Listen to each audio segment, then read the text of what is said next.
तो hello guys, कैसे हो आप लोग। तो एपिसोड शुरू होता है और हम लोग देखते हैं उधर सारे एल्डर जमा हो गए थे जो लोग कि उन लोगों का टेस्ट लेने वाले थे। उन लोगों के सामने धीरे धीरे करके एक एक लड़का टेस्ट देने के लिए आ रहे होते हैं, लेकिन सब लोग फेल होते जा रहे होते हैं। तो एल्डर भी देख के कहते हैं, सीरियसली इस जनरेशन में ऐसे भी लोग हैं क्या जो कि एक टेस्ट को भी पार नहीं कर पाते।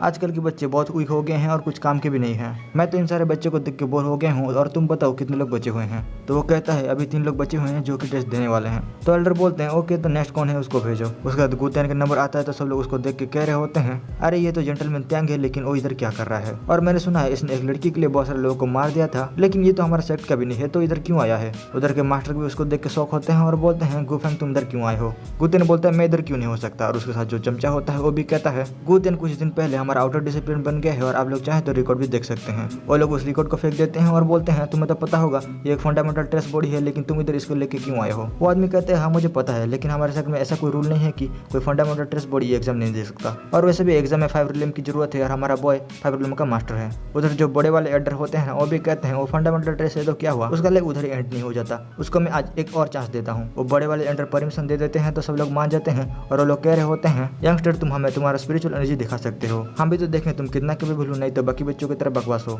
गुतेन उधर चुटकी बजाता है और अपना स्पिरिचुअल एनर्जी सबको दिखाता है। सब लोग गुतेन की स्पिरिचुअल एनर्जी देख के शौक हो जाते हैं और कह रहे होते हैं, उसका स्पिरिचुअल एनर्जी कैसे इतना प्योर हो सकता है। उधर के बड़े वाले एल्डर भी कहते हैं, मैंने कभी ऐसा प्योर स्पिरिचुअल एनर्जी नहीं देखा है, बच्चे तुमने कैसे किया। गुतेन बोलता है, मैंने इसको रिफाइन किया है। और सब लोग इसको सुन के एकदम शौक हो जाते हैं। किसी का ऑब्जेक्शन तो नहीं है इसके बारे में, तो उधर किसी का भी ऑब्जेक्शन नहीं होता। और एल्डर कहते हैं, तुम्हारे पास कोई स्किल है जो कि तुम हमको दिखा सकते हो। तो वो चमचा कहते हैं, हाँ ये एक बहुत बड़ा सिंगर है। उधर जो बूढ़े होल्डर होते हैं वो बोलते हैं, गुतेन तुम्हारा क्या लगता है और तुम उसका तरफदारी क्यों कर रहे हो। तो वो कहता है, गुतेन मेरा कुछ भी नहीं लगता, लेकिन मैं ये देखना नहीं चाहता कि एक जीनियस जो कि एक फंडामेंटल फेलियर है उसकी वजह से लोग उसका मजाक नहीं उड़ाएं। और बूढ़ो बोलता है, मुझे नहीं पता तुम म्यूजिक में कितने टैलेंटेड हो, लेकिन हमारे सेक्ट में लाइटनिंग स्पेल और स्वॉर्ड कॉम्बैट को बहुत इंपॉर्टेंस दिया जाता है। गुतेन बोलता है, तो ऐसी बात है तो सब लोग मुझे ध्यान से देखो। और गुतेन उधर एक लाइटनिंग स्पेल पढ़ने लगता है जिससे उधर लाइटनिंग भी जनरेट होता है। उधर के बच्चे और सारे एल्डर भी आसमान के ऊपर देखने लगते हैं, अरे ये तो एक लाइटनिंग स्पेल है और इसके अंदर 27 थंडर है। वो चमचा बोलते हैं, एल्डर आप लोगों को तो पता है जो लोग 9 थंडर को स्पेल कर पाते हैं उन लोग को सेक्ट में एंट्री मिल जाता है, लेकिन इसने तो 27 थंडर को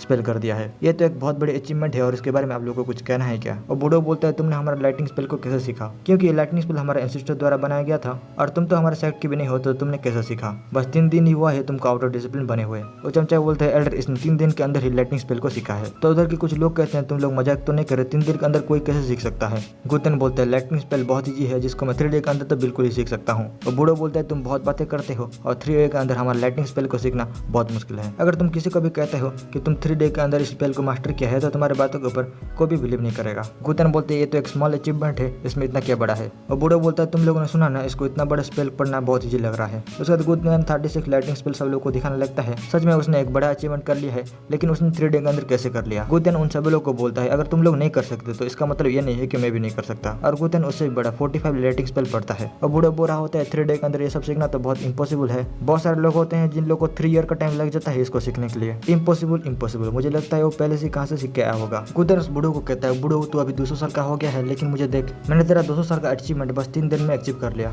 तो मुझे तुम्हारे ऊपर हंसना चाहिए कि एक सॉरी बोल के काम चला देना चाहिए। और बूढ़ो बोलता है, वो मेरे सामने ही मेरे को डिसरेस्पेक्ट कर रहा है। गुतेन बोलता है, अगर तुम मुझे रेस्पेक्ट देते हो तो बदले में मैं भी तुमको रेस्पेक्ट देता हूँ, लेकिन तुमने मेरा इंसल्ट किया है तो मैं तुमको ऐसे कैसे छोड़ दूँ। एल्डर बोलते हैं, ओके एग्जाम को कंटिन्यू करते हैं नेक्स्ट। उसके बाद वो लोग गुतेन को एक ड्रैगन गेट के सामने ले जाते हैं और उसे पार होने के लिए बोलते हैं। गुतेन इजीली उस गेट को पार कर लेता है, तो वो चमचे जाके गुतेन को कंग्रेचुलेशन करने लगता है। कंग्रेचुलेशन, आपने सक्सेसफुली इनर सेक्टी एग्जाम को पार कर लिया है। और यहाँ हम लोग कह सकते हैं आप लोग सक्सेसफुली कंप्लीट कर लिया है। गुतेन बोलते हैं, उस बकवास से बातों को करके अपना टाइम वेस्ट मत करो, जाओ और जाके अगला प्लान को सेट करो।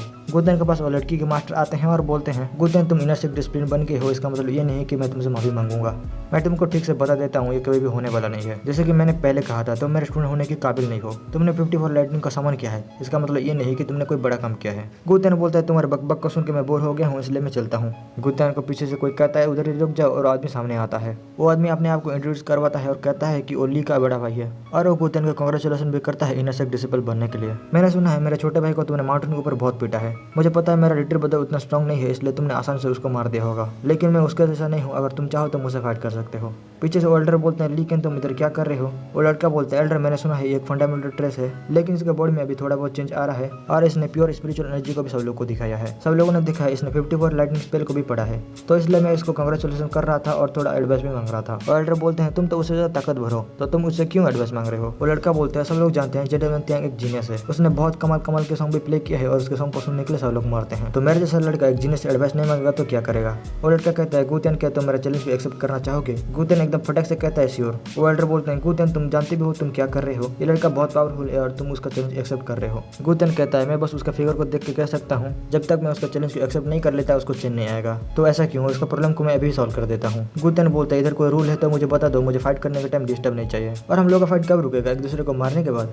वो लड़का बोलते हैं क्या तुम मुझसे फाइट करना चाहते हो। गुतेन बोलते हैं हाँ अगर कोई रूल है तो मुझे बता सकते हो तुम। वो चमचा बोलता है हमारे बैटलफील्ड में कोई भी रूल नहीं है, तुम्हें बस तुम्हारे ओपोनेंट को डैमेज देना है और उसको क्रिपल कर देना है, और अगर तुम चाहो तो उसका स्पिरिचुअल रूट को भी तोड़ सकते हो। गुतेन बोलते हैं ओके मैं समझ गया, उसका स्पिरिचुअल रूट को डैमेज करना है नहीं तो उसको क्रिपल करना है।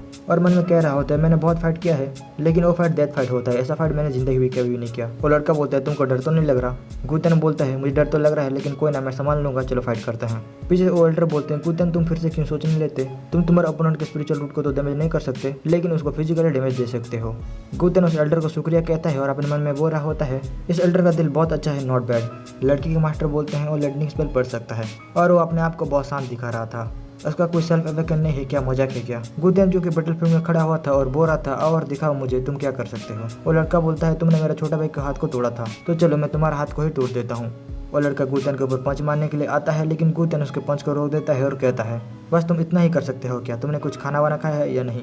और गुतेन उस लड़के को थोड़ा दूर धकेल देता है और लड़का अपने हाथ में आग लगा देता है और फिर से उसे पंच मारने के लिए जाता है। गुतेन उससे गायब हो जाता है और लड़का बोल रहा होता है वो कहाँ गया अभी। गुतेन उस लड़के के पीछे आ जाता है और उसके पैर को पकड़ के नीचे पटक देता है जिससे कि उस लड़के का मुंह से खून निकल आता है और उसका दांत भी टूट जाता है। फिर गुतेन उसको एक लात मारता है और अपने लाइटनिंग स्पेल पढ़ने लगता है। गुतेन उसको एक बहुत बड़ा लाइटनिंग स्ट्राइक देता है और बूढ़े उसको देख के चिल्ला रहा होता है।